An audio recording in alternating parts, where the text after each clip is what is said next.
Welcome to Headlines Nigeria on Internet Television International. I am Grace Ukot with summaries of news making the headlines in Nigerian dailies. With the 2011 general elections coming up, the dailies are flooded with lots of political stories. The first one, Vanguard newspaper, says 2011 field credible candidates, Jonathan urges PDP. President Goodluck Jonathan yesterday urged People's Democratic Party to ensure that it parades credible candidates if it must win next year's elections. He said the party should work harder by ensuring that only credible candidates emerge from its primaries so as to win convincingly in the 2011 general elections. Next newspaper, Aspirant whips for Oyo State. A former Oyo State Attorney General and Commissioner for Justice could not hold back tears on Monday while declaring his intention to contest the governorship elections next year in the state. Adebayo Shitu alleged that the politics of godfatherism has denied the state good governance and vibrant representation in all elective offices, and in the process struggled for about 10 minutes to fight back tears streaming down his face. Stampede at party convention is also seen in next newspaper. More than a dozen supporters of the rebranded Action Congress of Nigeria who attended the party's non-elective convention yesterday were trampled upon when they tried to force their way through a narrow gate that led to the convention grounds. And in Punch newspaper, 13.7 billion naira profit for contractors raises questions. The National Assembly on Monday queried the method used by the Independent National Electoral Commission to arrive at a 13.7 billion naira profit margin for the contractors that would supply the 120,000 direct data capture machines to be used for the 2011 elections. Lots of politics going on, and other headlines include next newspaper, Aspirant shot after declaring his intention to contest. And Punch newspaper says Southeast to decide on zoning next week, Amodu.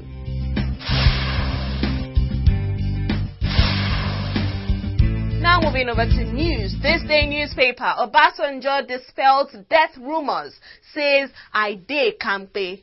Former President Olusegun Obasanjo yesterday refuted rumors that he had been shot and killed by gunmen.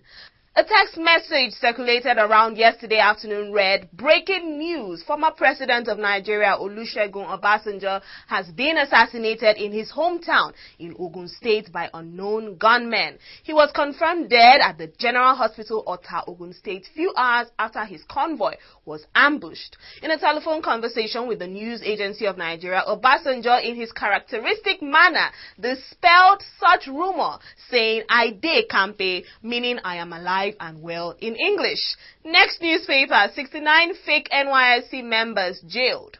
A group of 69 people who were operating an illegal National Youth Service Corps orientation camp in Nasarawa State were sentenced to 3 years imprisonment.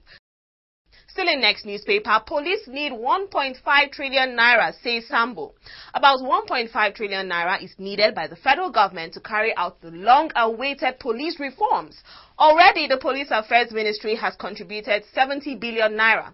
The Vice President, Nabadi Sambo, disclosed this while speaking at a retreat for Police High Command and officials of the Ministry of Police Affairs held in Abuja. And Punch newspaper, stop harassing Nigerians, federal government warns police. The federal government on Monday warned the Nigerian police force against the arbitrary arrest and detention of Nigerians. Vice President Nabadi Sambo gave the warning while inaugurating a retreat for the Police High Command and officials of the Ministry of Police Affairs in Abuja.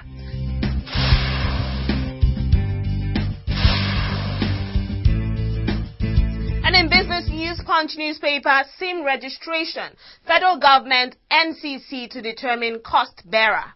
A federal government team and officials of the Nigerian Communications Commission are to brainstorm on who should pay for the registration of subscriber identification module cards. The Minister of Information and Communications, Professor Dora Akunyili, has said. Next newspaper, net performance overshadows 3 days of gain. The stock market took a swift turn away from the bearish trend it started the week with following the development at the Nigerian Stock Exchange, which led to change in the leadership of the Nigerian Stock Exchange. The market had begun the week on a bearish note, but later recovered on the third day of trading, gaining significantly by 1.07%. Financial access for farmers. The Central Bank of Nigeria yesterday said it has developed a mechanism that would facilitate access to financing for smallholder farmers, agro-processors, agribusinesses, and input suppliers in the agricultural value chain. Business Day newspaper, the banking sector beyond reforms. As a demonstration of its support for the ongoing banking industry reforms by the Central Bank of Nigeria, the International Finance Corporation, the private sector arm of the World Bank, last week said that it will provide funding to enable local banks to buy distressed counterparts rescued in a 620 billion naira bailout last year.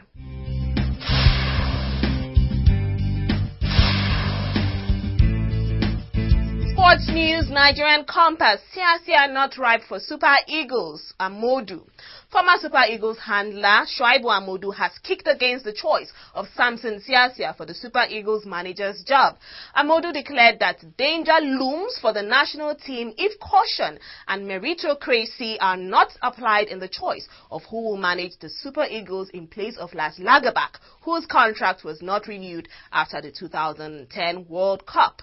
Punch newspaper, NFF, I'm in the race to save Nigerian football. Former Green Eagles coach Christian Chukwu has lifted the lead on his desire for a role on the Nigeria Football Federation board. The Nigeria 80 Nations Cup winner is one of the ex-internationals clamoring for former footballers to take over the administration of football at the national level. Next newspaper, Kalu Uche arrives in Seoul. In the aftermath of the 2-2 draw in the last group match of Group B at the 2010 World Cup, the Koreans had specifically asked for Kalu Uche, the first Nigerian goal scorer in the draw that led to the Eagles' ouster in South Africa. And he has already landed in Seoul to honor the invitation. Other sports headlines, Nigerian Compass, Flying Eagles battle Mauritius. Punch newspaper, Mikel dismisses City threat. And in next newspaper, we see Eyimba threaten to boycott Federation Cup final. And with this, we round up this edition of the program. Log on tomorrow for yet another edition.